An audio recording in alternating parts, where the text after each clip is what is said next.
On Christmas Eve, beneath the glow of chandeliers and a tree dripping with silver. My father's toast was not a blessing, but a sentence. "Not a penny for you, Emily." 200 guests laughed. My sisters smirked. My mother stared into her glass. For 7 years I had carried their debts, $48,000 gone without thanks. Yet I was nothing but a wallet in their eyes. The sting cut deep, but I did not bow my head. I raised my glass instead, knowing this night would no longer be theirs to own. If you haven't subscribed to the channel yet, don't forget to hit subscribe, smash like button, and tell us in the comments where you're tuning in from. Outside, Evanston lay quiet beneath the snow, but inside everything pulsed with wealth and spectacle. The long oak table stretched across the ballroom of the Donovan estate, covered in polished silverware and crystal that gleamed under the chandelier light.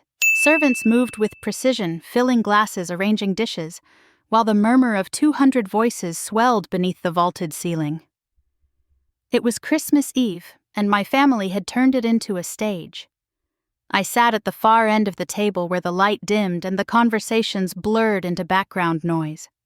My navy dress was simple, deliberate, a choice that made me look like I didn't belong. And that was the truth. I watched senators and surgeons trade stories, neighbors with money older than their houses whisper about investments, a banker's wife laugh too loudly at a joke she barely understood. They leaned into each other, champagne in hand, their laughter sharp and practiced. Every now and then, a head would tilt my way, whispers trailing across the table. "That's Claire Donovan," one man murmured to his date, not bothering to lower his voice enough. "The forgotten daughter." His companion smiled, the kind of smile that cut more than words.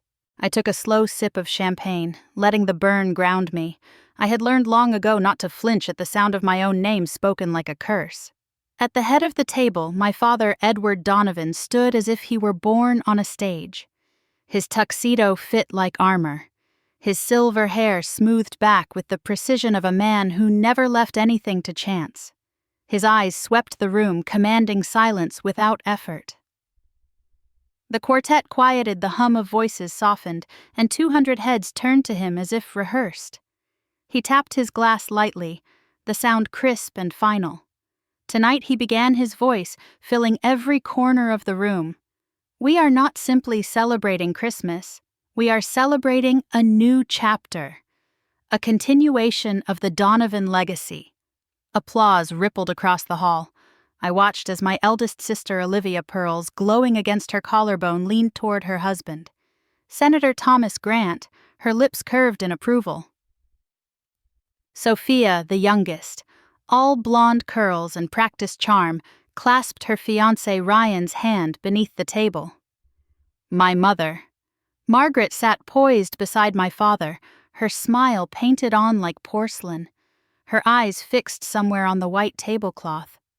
She had always been good at silence. My father let the applause crest, then raised a hand, drawing the room back into quiet reverence. His smile widened, every tooth gleaming under the chandelier. As of this morning, he declared, pausing for effect, "Donovan Pharmaceuticals has been sold. $82 million. A secure future for our family. A secure legacy for generations to come." The room erupted. Glasses clinked, voices rose, chairs scraped against the polished floor as guests leaned forward in congratulations. 200 people applauded his brilliance, his power, his ability to spin even the end of an era into a triumph. I did not move. My glass stayed steady in my hand, untouched, as I watched the celebration ripple around me. Then his eyes found mine. He didn't hurry. He let the noise die down, waited until silence returned like a held breath. His voice dropped, but he pitched it just right so every person in the room could hear. "And as for my middle daughter," he said, letting the words hang heavy and sharp, "not a penny for you." For a moment, the words seemed to echo against the crystal walls. Then laughter began. First, a chuckle near the front, then spreading, filling the room. It wasn't cruel in volume, but in intent, polite laughter that cut deeper than outright mockery. Olivia smirked, tilting her glass toward me as though she had already won. Sophia looked down quickly, her smile trembling. her fingers tightening around Ryan's hand. My mother lowered her eyes, her silence screaming louder than any defense. I could feel the room pressing in, waiting for me to break. 200 pairs of eyes leaned forward, hungry for a scene for proof that Edward Donovan's forgotten daughter would finally crumble under his hand. My heartbeat was steady, slower than theirs. I lifted my glass slow and deliberate, the crystal catching the light as I raised it to my lips. My smile was small, controlled, unreadable. They didn't know what was coming, I thought, as the champagne touched my tongue. And I smiled wider, just enough for my father to see. The walls of our living room had always told the story of who mattered. Framed photographs lined the mantel, Olivia at 16 with her crown from the state pageant, her smile so wide it could split glass. Sophia at 9 fingers, pressed against ivory keys, captured mid-performance in a recital dress sewn with sequins, even candid shots. Olivia shaking hands with judges, Sophia clutching flowers, found a place under gold-trimmed frames. I searched those walls over and over as a child, waiting for the day a picture of me might appear. It never did. My face was absent, like I had never existed in the narrative my family displayed for the world. At the dinner table, it was always the same. My father at the head, commanding the room, with the ease of a man who believed himself the architect of destiny. Olivia sat to his right, pearls around her neck, even as a teenager, speaking with the assurance of someone who had never been questioned. Sophia leaned against my mother, her golden hair catching the chandelier's glow, her every slip excused as charm. And then there was me, silent. My plate, neat. My books on code and math, tucked upstairs where they belonged. When I opened my mouth to speak, to offer something I had built or learned, the air shifted. My father's brow would furrow, my mother would reach for the wine, and the conversation would move on as if I hadn't said a word. I was weird, the girl with equations scribbled in notebooks instead of stories to brag about. The memory that branded itself deepest came on my 15th birthday. I had worked for weeks not on a wish list or a party outfit, but on a draft of a program I believed could change something real. I called it an early trial management system, a way to log track and predict clinical data more efficiently. I printed the code on stacks of paper, drew a rough interface by hand, and bound it all with a plastic cover I bought at the office supply store. When the cake was cleared away and the candles blown out, I slid the packet toward my father, my heart hammering against my ribs. I waited, hopeful, desperate to be seen.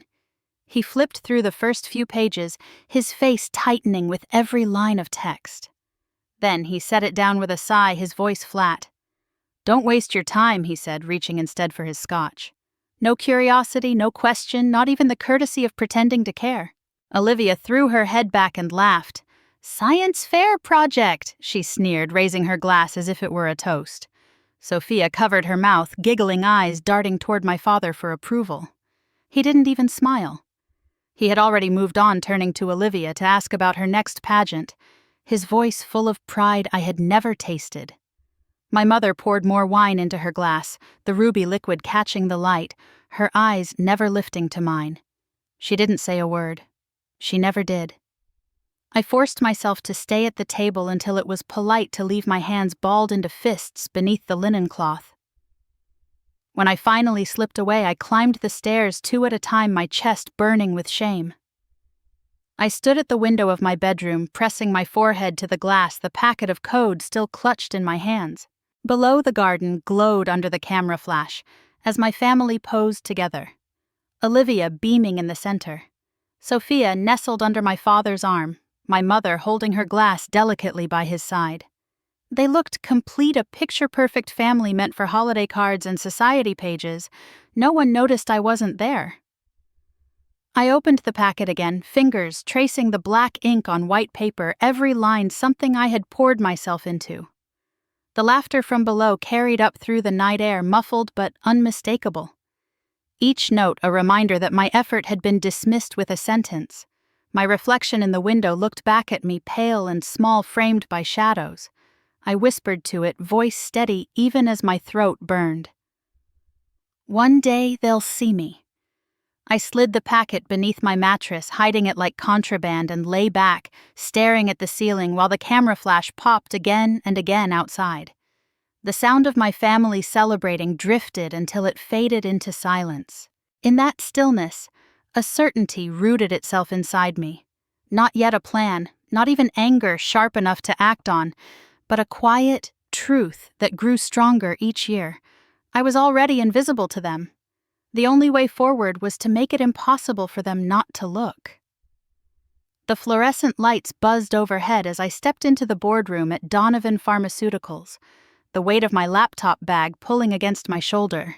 It was 2012, and I was 23, clutching a stack of printed slides and diagrams as if paper could shield me from what I already suspected was waiting.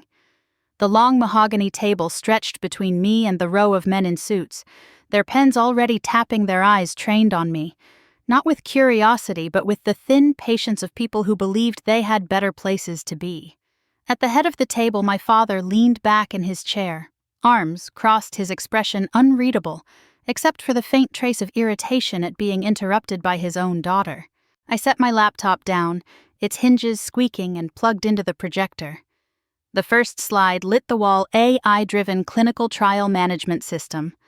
My palms were damp, but my voice came out clear. If we integrate predictive modeling into our trial process, we can reduce delays by nearly 20%. That means cutting costs by millions, improving approval times, saving lives and money at the same time. For a moment, silence. Then a smirk at the far end of the table. A cough disguised as a laugh. One man leaned toward another and muttered something I couldn't hear, though I caught the shake of a head. I pressed forward, clicking to the next slide. Our current system is outdated.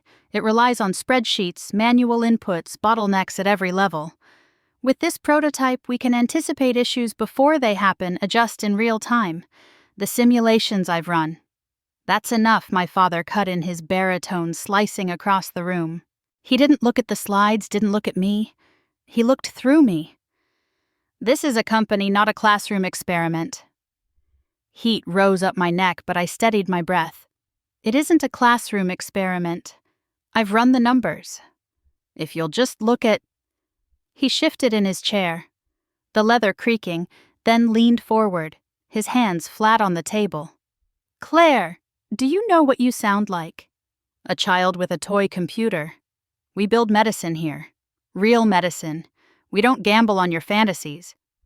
My grip tightened around the clicker. This isn't a gamble. Machine learning isn't science fiction. It's the future, and if we... His hand slammed against the wood, the sound echoing like a gunshot. You're done here. The words knocked the air from my lungs. For a second, I just stood there, frozen, the projector humming behind me. The board members exchanged glances, some smirking, others avoiding my eyes as if shame were contagious. My father didn't shout again. He didn't need to. He had dismissed me with the same finality he used to sign contracts, and that was that.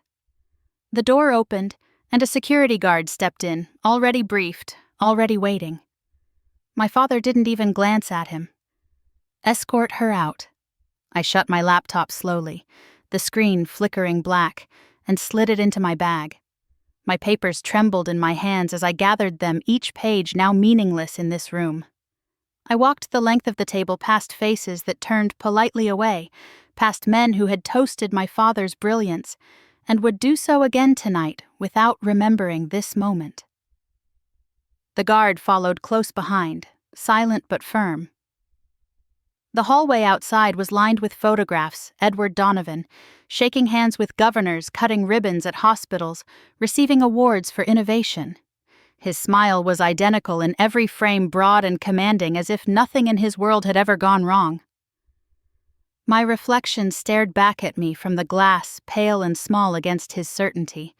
At the reception desk, I set my things down into a cardboard box the guard handed me. Inside went my notebooks filled with code, a soldering kit I kept for tinkering, a framed photograph of Lake Michigan I'd taken one summer morning when the sky was streaked pink. The receptionist avoided my eyes, her hand frozen above her keyboard. "I'm sorry, Claire," she whispered before quickly looking away. I carried the box to the glass doors. Outside, snow drifted down in fat, wet flakes, muffling the sounds of the city. I stepped through the guard holding the door open as if releasing a ghost. The cold hit me hard, biting through my coat, settling into my bones. I stood there on the steps, clutching the box to my chest, watching the flakes melt against the cardboard, each one soaking in until the edges softened. A man in a suit brushed past, laughing into his phone. He didn't even glance at me. Cars hissed by on the wet pavement, their headlights cutting through the flurry. Somewhere behind me, the building glowed warm and golden. My father's empire, untouchable.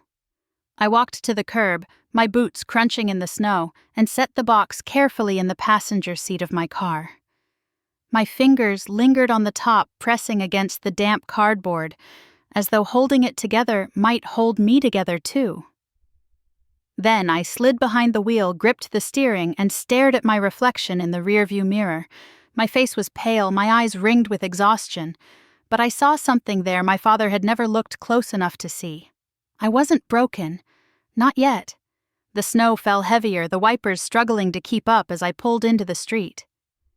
In the mirror, the tower of Donovan Pharmaceuticals shrank its glowing windows, swallowed by distance and storm. I didn't cry. Not a single tear. The cold in my chest was sharper than grief, sharper than anger. It was something else. Resolve. By the time I reached the highway, the city lights fading behind me, I knew I would never set foot in that boardroom again. Not as their discarded daughter, not as a failure. The next time, if there ever was one, I would walk in on my own terms, and they would have no choice but to see me. The garage smelled of damp concrete and rust, the kind of air that clung to your clothes no matter how many times you washed them. Boston winters were merciless, and in 2013, the draft pushed through every crack in the warped wooden door. I dragged a thin mattress to the corner beneath a pipe that leaked just enough to stain the floor, wrapped myself in 2 thrift store blankets, and tried not to notice the way my breath came out in visible clouds. During the day, I worked at a warehouse on the edge of the city, stacking boxes that weighed more than I did. The cardboard dug into my palms until the skin split, leaving red lines across my hands.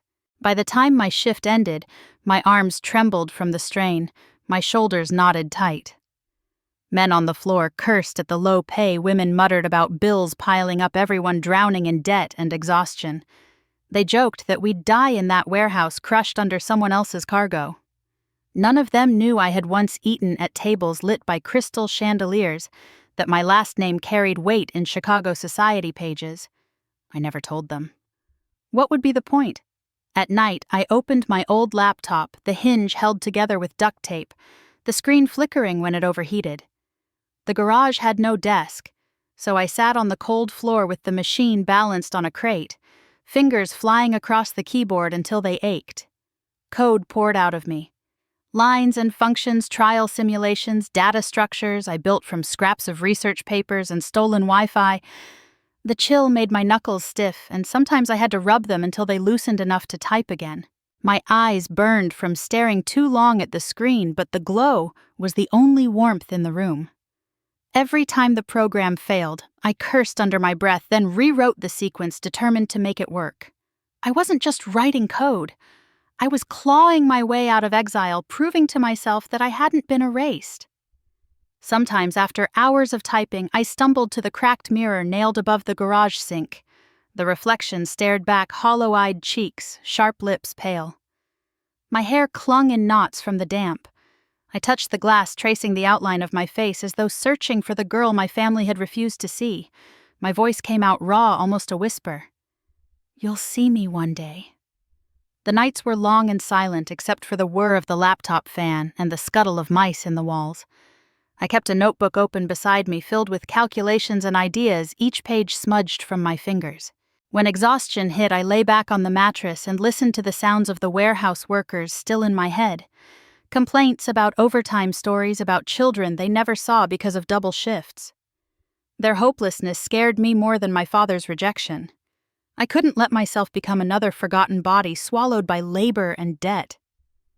One night, after 3 weeks of failures, my code finally compiled without error. The screen lit up with clean results, the simulation data aligning just as I had predicted. My chest tightened, then burst wide open with relief. I pressed my hand against the monitor, the hum of the machine warming my skin. A laugh slipped out of me, shaky at first, then stronger, echoing off the concrete walls. It wasn't the laugh of triumph my father would recognize. It was sharper, lonelier, but alive. I leaned back against the crate, the glow of the screen painting the garage in pale blue. Outside, snow piled against the door, muffling the world.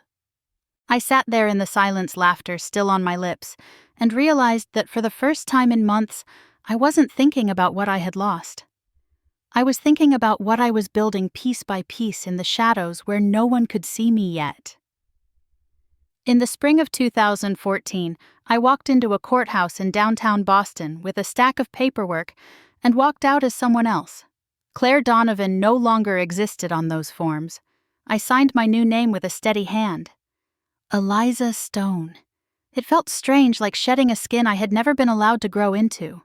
The clerk didn't look twice, didn't ask questions. To her, it was just another filing. To me, it was the first brick in the wall that would separate me forever from the family that had cast me out. That summer, I registered a company in Delaware.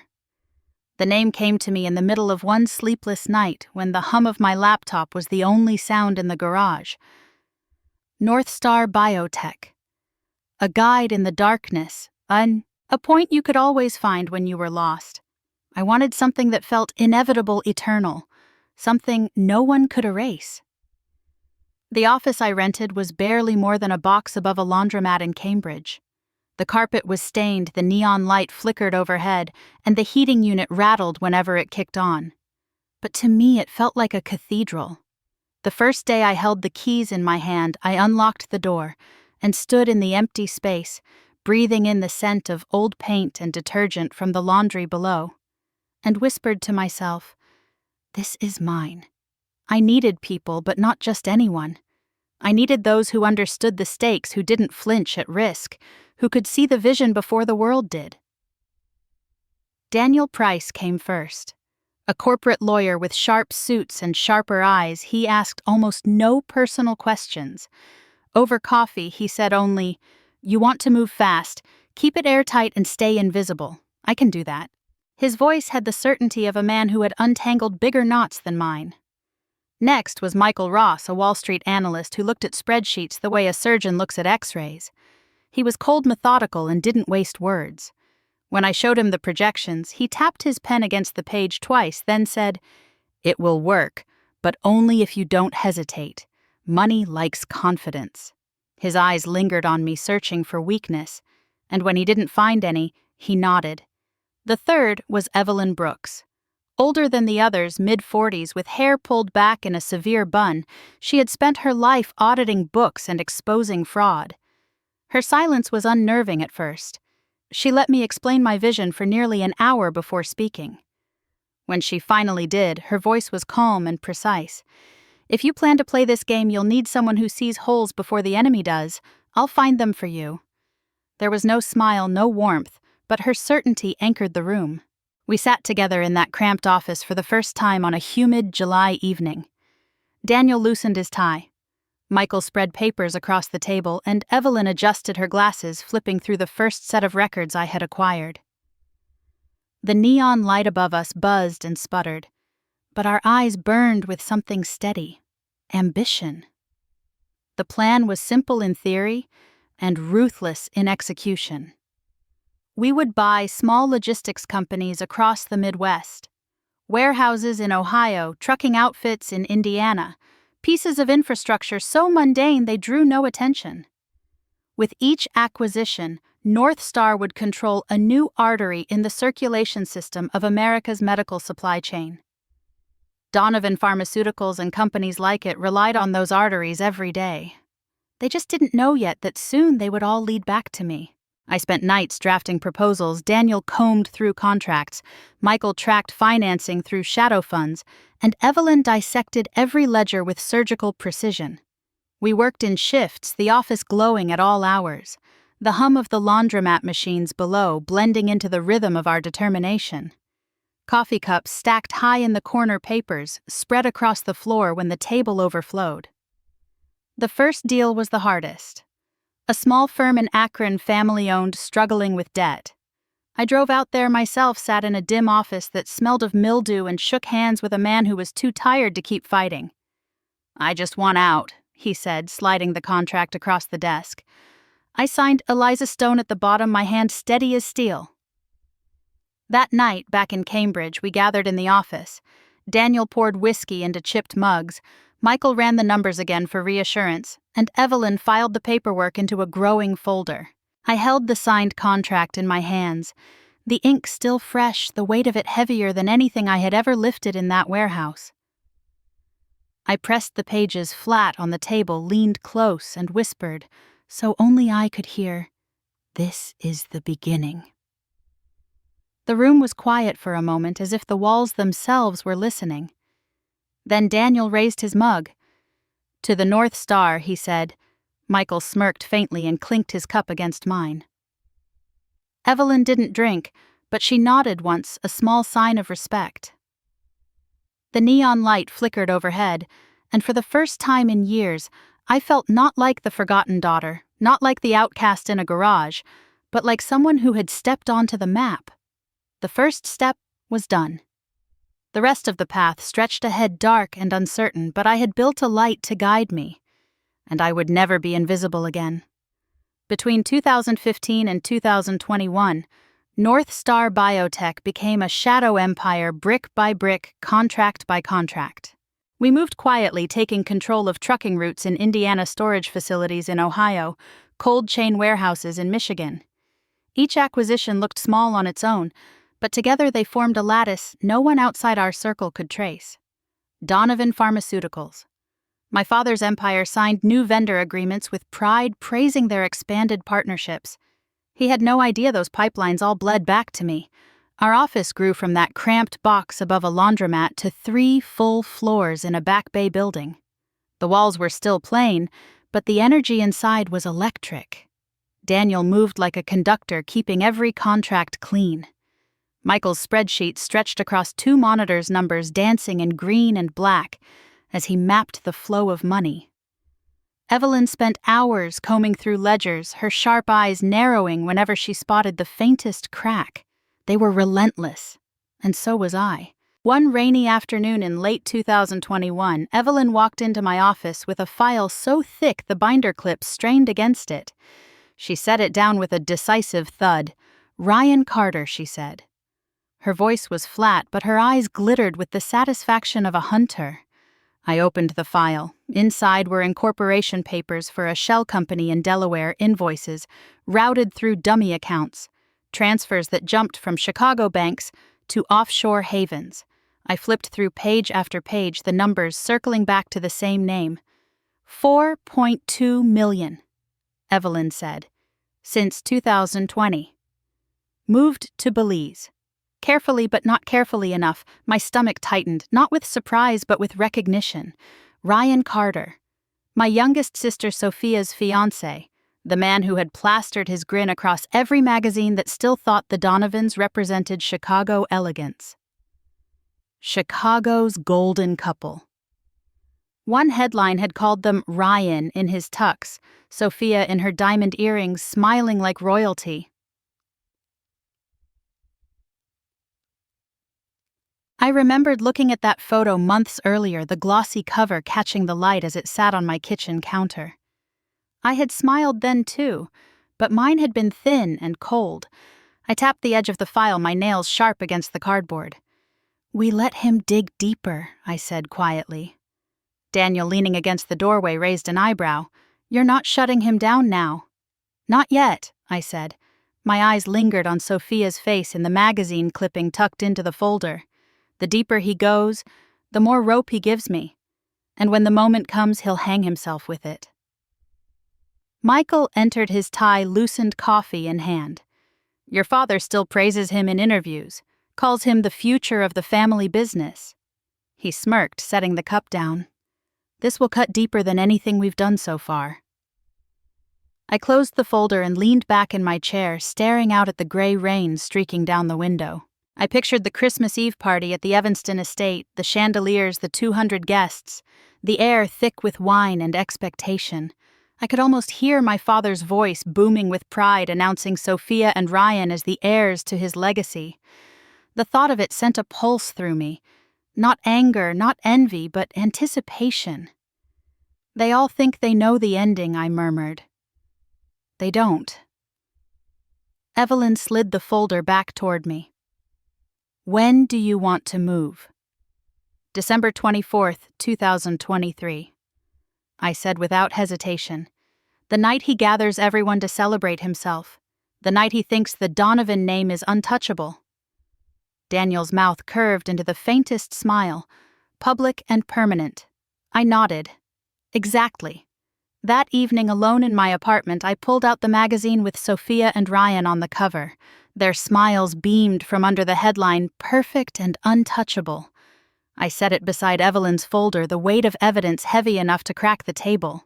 I traced Sophia's face with my finger, not with tenderness, but with the knowledge that she had chosen to stand beside a fraud. My lips curved into a smile, sharp as glass. When the time came, it wouldn't just be Ryan who fell. It would be the entire facade my father had built shattered in front of every person he had invited to applaud him. I turned off the lamp, leaving the folder on the table, its presence almost humming in the dark.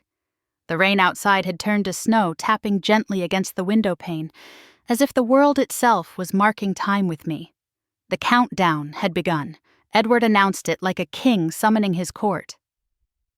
In early December, the family group text lit up with his message, "This year's Christmas Eve party will be the most memorable yet. 200 guests, a feast no one will forget." He might as well have written it in marble. My father thrived on spectacle, on surrounding himself with people who would cheer his success and whisper his name long after the wine had run dry. The invitations went out thick cream envelopes with gold lettering.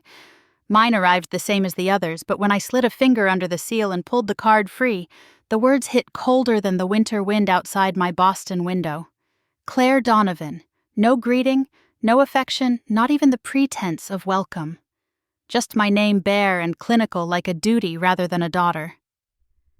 I set it on the desk in my office next to contracts worth millions and stared at it for a long while. My hand hovered as if I might tear it in half, but I didn't. Instead, I tucked it into a drawer. Let them think I was just another obligatory name on a guest list. They had no idea what I was bringing with me. Back in Evanston, the machine of appearances whirred to life. Olivia scrolled through racks of designer gowns, draping emerald silk over her arm, as if the color itself proved her worth. She called Mother to boast about the senator's connections, how important it was to look the part. Sophia paraded her diamond ring, flashing it in restaurants, in photos, the stone catching every camera's light. Ryan wanted only the best, she told anyone who asked her. Laugh practiced the picture of a woman convinced her life was unshakable. And Margaret, my mother, moved silently through it all, fussing with pearls and hairspray, her smile tight, her shadow never far from Edward's stride. Meanwhile in Boston, I stood in front of my own mirror, the navy dress stretched across the bed. It wasn't extravagant, not compared to what my sisters would wear, but it was deliberate. Clean lines, sharp commanding. I slipped it on and stared at my reflection. The woman looking back at me no longer seemed like the forgotten daughter. My face was leaner, my gaze unflinching, my mouth curved with quiet certainty. There was no tremor in my hand as I adjusted the neckline, no doubt in the set of my jaw. On the table behind me, Daniel arranged the final SEC filings in a slim black folder, each page a weapon sharp enough to cut through a dynasty. "It's airtight," he said, sliding it toward me. His tone held no doubt, only finality. Michael leaned against the desk, his tie-loosened eyes flicking over the spreadsheets on his tablet. 82 million, he murmured, and every cent accounted for. By the time they realize what's happened, it'll be weeks too late to undo it. He looked up at me, then his mouth tugging in the faintest smile. "You're ready." Evelyn sat further back, glasses low on her nose, flipping through her report with a pencil poised between her fingers. She didn't look up as she spoke. Ryan Carter's trail is long, messy, and undeniable. When I show this, no one will be able to spin it. He'll be finished. She tapped a line in the report, a wire transfer dated August 2021. The number circled in red ink. 4.2 million. Straight into his shell company. Belize accounts. Stupid and greedy. I picked up the invitation again, weighing the cardstock between my fingers.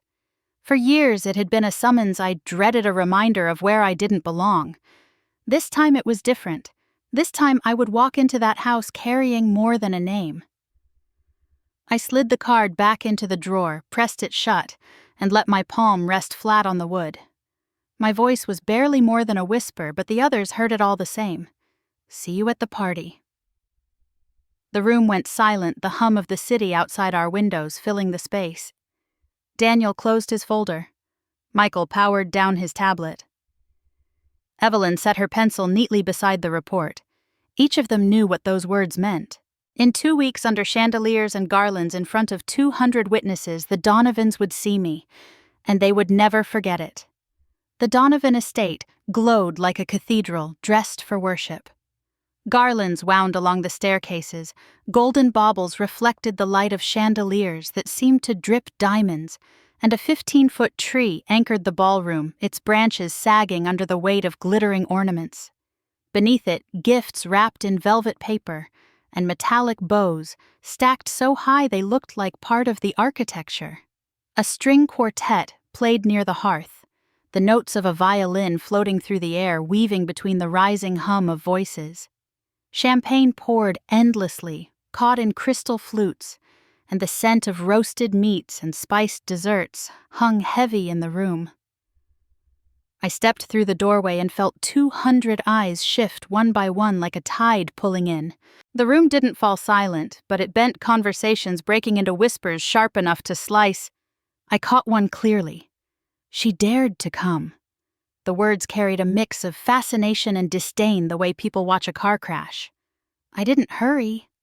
My heels clicked against the polished wood floor as I crossed the threshold, shoulders square, chin steady. I let the music carry me, the violin bowing softly as if it were a score written just for my entrance. Near the front, Olivia leaned back in her chair, draped in emerald silk, her earrings catching the light. Her lips curled, eyes narrowed with satisfaction. "Look who's here," she murmured to the senator at her side. Her voice pitched just high enough for me to hear. Sophia, glowing in a white gown that clung to her like it had been sewn onto her body, tightened her grip on Ryan's arm. "Don't make a scene," she whispered, though her gaze was already darting toward me, searching for a reason to feel threatened. Ryan didn't look at me. He kept his eyes trained on the champagne, but I noticed the twitch of his jaw, the faint tension in his grip. My mother lifted her gaze once her face carefully composed. When our eyes met, her hand hesitated on the stem of her glass. She looked away first, turning back to the table as though her life depended on it. I smiled, not at them, not for them, but for myself. Then I walked deeper into the room, through the murmurs, through the stares that tried to weigh me down. Every step was measured, not defiant, not meek, simply inevitable. I passed clusters of guests, their conversations faltering in my wake. A banker's wife tugged on her husband's sleeve, whispering something urgent, and he nodded quickly, his gaze lingering on me as though piecing together a scandal he didn't yet understand. A neighbor I half remembered from childhood stared at me too long. Her mouth parted as though trying to match the girl she once knew with the woman now crossing the ballroom. The string quartet shifted to a softer carol, and I let the melody fill me as I reached the far end of the hall. A waiter paused with a tray, his eyes flicking nervously between me and the table, unsure if he should offer. I plucked a glass from the silver platter myself, nodded once, and kept walking. When I reached the dining table, I didn't look for an open seat near the front. I went straight to the farthest end, where the light dimmed and the garlands thinned. I pulled out the chair slowly, the scrape of wood on tile quiet but deliberate. The murmur of guests swelled behind me as though they couldn't quite believe I'd chosen not to fight for a place closer to power. I smoothed the skirt of my dress, and set the glass before me. My fingers curled around the stem, steady, unshaken. The champagne bubbled gently, catching the glow of candlelight. I let my eyes wander the length of the table. Edward sat at the head, larger than life, surrounded by his loyal audience. He hadn't noticed me yet. Or perhaps he had and simply pretended otherwise. Olivia basked in the admiration of her neighbors. Sophia tilted her head onto Ryan's shoulder like a photograph come alive, and Margaret remained her familiar silhouette, quiet, ornamented, invisible. I lifted the glass, the cool rim brushing against my lips. The first sip was sharp, dry, and it steadied me. My heartbeat slowed, each thud deliberate, as though it too were waiting for its cue. I leaned back slightly in my chair. My posture composed, my smile faint, but unshakable. Let them laugh. Let them whisper. I had come for this moment, and I would not flinch. I set the glass down, the crystal ringing softly against the wood. The sound vanished into the room, drowned beneath the music and chatter. But to me it was the only sound that mattered. I folded my hands in my lap, eyes calm, breathing steady, and waited. The night had only begun. Edward rose from his chair as if the evening itself had been choreographed for him. The chandeliers caught his silver hair, casting him in a glow that was almost theatrical. He tapped his glass, once the sound commanding the room with the authority he'd carried all my life.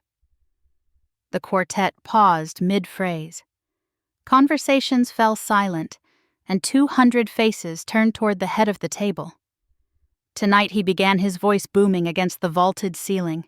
Not only do we celebrate Christmas, but also a new era for the Donovan legacy. The applause came instantly, eager and loud, like a tide crashing against the walls. Glasses lifted, champagne sloshed, voices echoed approval. My father basked in it, chin raised, a general receiving the salute of his army. He let the noise swell, then raised a hand, and the crowd obeyed. As of this morning, Donovan Pharmaceuticals has been sold, he declared. He paused, savoring the suspense. To North Star Biotech. $82 million. A secure future built on decades of my work. A future my family can take pride in. The hall erupted again, chairs scraping as guests rose to toast. Crystal clinked against crystal, laughter and congratulations layered into one roar. I watched the waves of celebration crash forward, the pride swelling in my father's chest, as though he alone had engineered history. Then his gaze slid down the table, past Olivia's poised smile, past Sophia's gleaming ring, and landed on me. The room quieted, drawn to the shift in his eyes. He let the silence stretch, then curved his mouth into a smile that was colder than the snow outside. And as for Claire, he drew my name out like a verdict. Not a penny for you. The words sliced the room in half. Sim. A ripple of laughter rose from one corner, spreading quickly. Guests chuckled into their drinks, hiding their smirks behind napkins. Some didn't bother hiding at all. Olivia smirked openly, her pearls trembling as she leaned back with satisfaction. Sophia glanced away, though her grip on Ryan's hand tightened. My mother's eyes fell to the table, her fingers white against the stem of her glass. Heat rose up the back of my neck, but my hands remained steady. I could feel the weight of 200 eyes pressing against me, waiting, hungry for my collapse. They wanted me to look down, to flush with shame, to confirm the story my father had written about me long ago. That I was nothing, an afterthought in my own bloodline. Instead, I lifted my glass. Slowly, deliberately, the champagne caught the candlelight as it rose. My gaze never left my father's. The corner of my mouth curled, not into a smile of surrender, but one of quiet defiance, sharp as a blade hidden in plain sight. Then congratulations, I said, my voice steady, carrying across the hall. To me. A hush fell over the room, thick and immediate. The laughter died, the whispers strangled in throats. For the first time that night, my father's smile faltered. He stared at me, searching for the weakness he'd always expected to find, but I didn't give him any. I held his gaze unblinking. My glass raised high. I let the silence linger, savoring it the way he had savored mine all those years. The champagne touched my lips, crisp and dry, and I drank slowly while 200 guests sat frozen, unsure of what they had just witnessed. When I set the glass back on the table, the sound of crystal against wood rang louder than the applause had minutes earlier. I folded my hands neatly in my lap, my expression calm, as though the weight of the room meant nothing to me. The music hadn't resumed. No one moved. The party hung in suspension, caught between the script my father had written and the one I had just begun to claim for myself. The silence was suffocating. 200 people held their breath, their champagne glasses frozen halfway to their lips. My father's laugh cracked through the stillness, low and contemptuous. "Impossible," he said, shaking his head as if I were a foolish child again. "I dealt with North Star's CEO." "You couldn't possibly." I leaned forward, my voice calm and precise, slicing through his denial. "You did. With me." Gasps rippled across the hall. Someone dropped a fork, the clang echoing too loudly. My father's face drained of color, his smirk collapsing as the words sank in. He opened his mouth to speak, but Daniel was already walking up the length of the table. His polished shoes clicked against the marble, every step deliberate, every eye tracking him. He carried a black folder, slim but heavy with consequence. He set it down in front of my father and flipped it open, the papers rustling like a verdict. Filed with the SEC, dated and stamped. Daniel announced, his tone sharp and final. "North Star Biotech owns Donovan Pharmaceuticals. The signatures are right there." The room stirred. Guests craned their necks. Phones slipped from purses, a few bold hands lifted to record. The documents glowed under the chandelier light, the ink undeniable. My father's hand trembled as he reached for the papers. His eyes darted across the lines, desperate to find a flaw, a loophole, something to undo what had already been sealed. But there was nothing. The whispers swelled, then broke into open exclamations. "She's the CEO. Claire." All this time, flashes lit the air as someone snapped photos. My father looked smaller with each second, the weight of disbelief pressing him down in his own house. Before he could gather a defense, Evelyn rose from her chair near the back. She carried a laptop under one arm, her expression cool as ice. She moved to the side of the room where a projector had been set up for slides of Christmas cheer, photos of garlands of smiling grandchildren. Instead, she connected her laptop and the screen filled with numbers. "Ladies and gentlemen," she said, her voice steady since we're talking legacy. "Perhaps it's time the truth is known about Ryan Carter." The first document appeared an email chain, Ryan's name at the top approving transfers. Then invoices inflated and false, wire records tracing $4.2 million from accounts in Chicago to a shell company in Delaware, then bleeding into Belize. Evelyn flipped through them with merciless efficiency, each click another nail hammered into the coffin. Sophia's face drained as she stared at the screen. "No," she whispered, her hand slipping from Ryan's arm. Ryan surged to his feet, his voice breaking into a shout. "This is fake. All of it lies." The room erupted in shouts and murmurs. Some guests recoiled, others leaned in closer. Phones rose higher, recording every frantic gesture. Evelyn didn't so much as blink. She highlighted signatures, dates, account numbers, each piece of evidence stacking into a tower too high for him to climb. Sophia swayed in her chair, her eyes wide and glassy. Ryan grabbed her wrist, desperate. "You believe me, don't you? It's nothing, just paperwork. They're twisting it."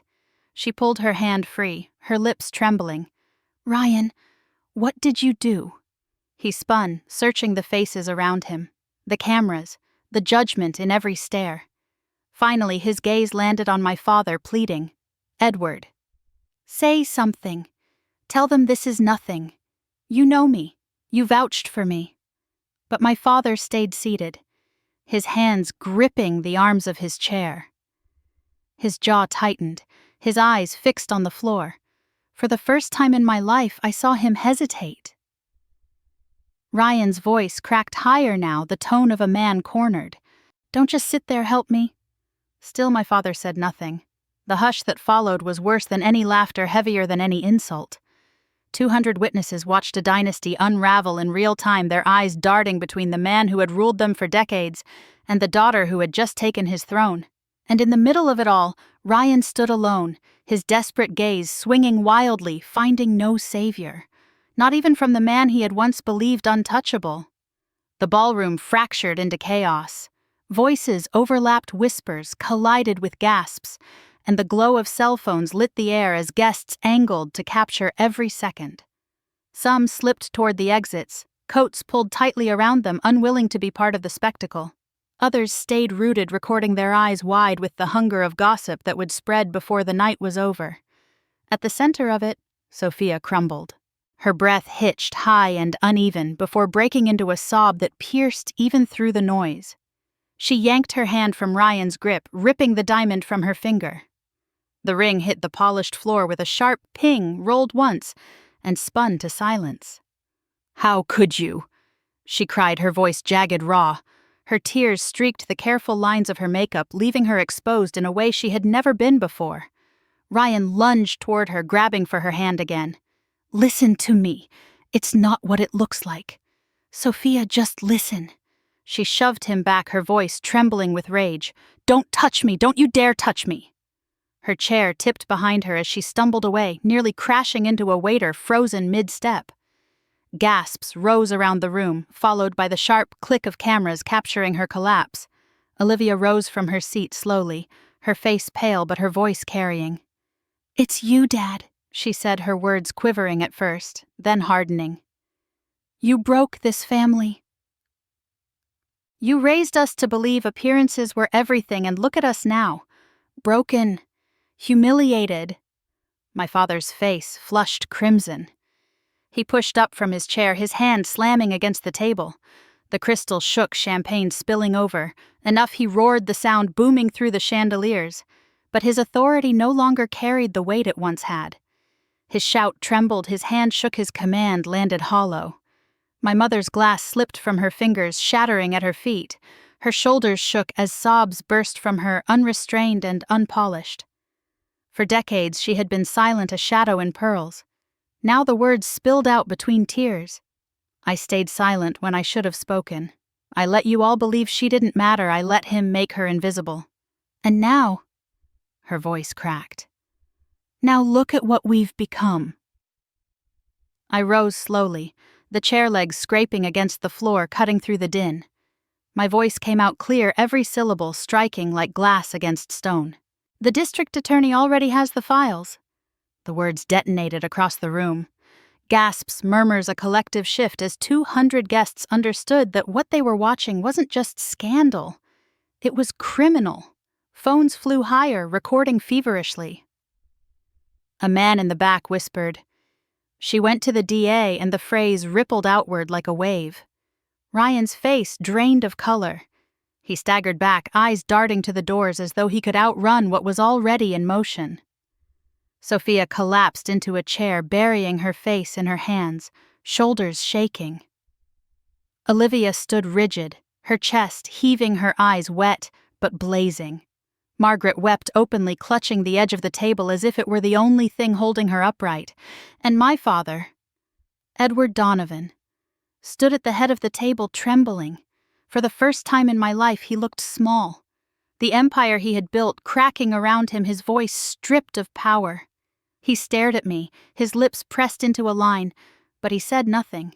The chandelier light flickered against the glasses and silverware, against the shattered ring on the floor, against the fractured pieces of a family undone before the eyes of 200 witnesses. The Donovan name, once untouchable, now hung in the air like smoke after a fire, impossible to grasp, impossible to hide. The room didn't return to silence. It couldn't. It pulsed with tension, with whispers, with the undeniable truth that nothing about this family would ever look the same again. The morning headlines blazed across every paper, every screen, every newsfeed. Forgotten daughter owns Donovan Pharma. The photo they chose told the whole story without words. My father slumped in his chair, his face buried in one hand while I sat upright just a few feet away, my glass lifted calmly, my expression unreadable. That image spread faster than the snow melting in the sun, an empire's fall condensed into a single frame. Reporters swarmed the gates of the estate before dawn, their cameras flashing as trucks hauled away staff and vendors. News anchors dissected every second of the night: Ryan's exposed fraud, Sophia's breakdown, Olivia's public accusation, Margaret's tears, my father's silence. By noon, commentators were calling it the most spectacular implosion of a Midwest dynasty in decades. Ryan Carter was the first to face the storm. Federal investigators announced an inquiry before the day was over. His shell companies were frozen, his accounts in Belize traced his associates subpoenaed. His face disappeared from glossy magazines, replaced with mugshots across evening broadcasts. Sophia vanished from the public eye. Shuttering her social media accounts, her once constant stream of curated happiness gone silent. Olivia, the perfect daughter in pearls, stopped taking her father's calls.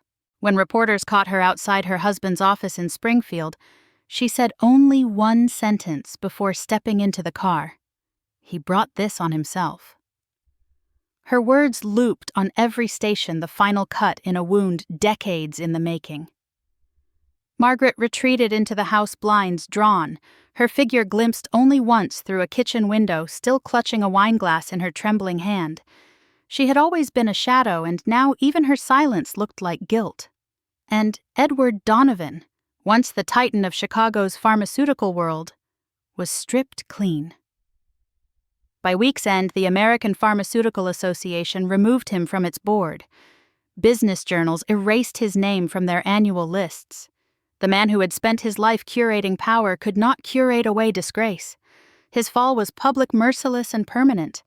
While his world crumbled, mine rose in the clear light of morning. In Boston, the glass tower that housed North Star Biotech shimmered against the harbor. When I stepped from the elevator, every member of the board rose to greet me. Their chairs scraped back their hands, stilling their eyes fixed not on a forgotten daughter, but on the CEO who had built the company they now depended on. I took my seat at the head of the table. Daniel slid the SEC files in front of me. Michael reviewed the latest acquisition numbers. Evelyn handed over her final report on Ryan's fraud. They waited for me to speak, and for once no one interrupted, no one dismissed me, no one looked away. After the meeting, I lingered in my office, the windows opening onto the harbor. The winter sun spread across the water, pale gold streaks breaking against the ripples. The city moved below me, alive, unaware of the war I had just won. My reflection in the glass looked steady, sharper than the girl who once whispered to herself in a cracked garage mirror. A knock came at the door. Sophia stood there, her makeup washed clean, her eyes rimmed with sleepless nights. She held herself small, her diamond ring gone, her hands twisting in front of her. "I need to start over," she said, her voice low, almost breaking. "I don't deserve forgiveness, but I can work. I want to prove I can be more than what I was." I studied her for a long moment, the sister who had laughed when I was erased, who had basked in the privileges I never knew. She looked nothing like the woman in glossy magazines now. I pulled a thin envelope from my desk drawer and handed it to her. Inside was a standard contract. Entry-level probationary, no special treatment, no family ties to shield her. She looked at me, her lip trembling. "Thank you." I nodded once. "Don't thank me yet. Earn it." When she left, I turned back to the harbor. The sun had climbed higher, the light cutting through the room. I walked to my chair, the leather cold under my hand, and sat down slowly, deliberately. The weight of it was heavy, but it was mine. Not inherited, not granted, not stolen. Built. I leaned back, letting the morning light spill across my face, and breathed in the silence. This was my legacy now, carved out of exile and fire, undeniable at last. And now I want to hear from you. If one day your family tried to strip away your worth and you were given the chance to rise, what would you do? Tell me your story below.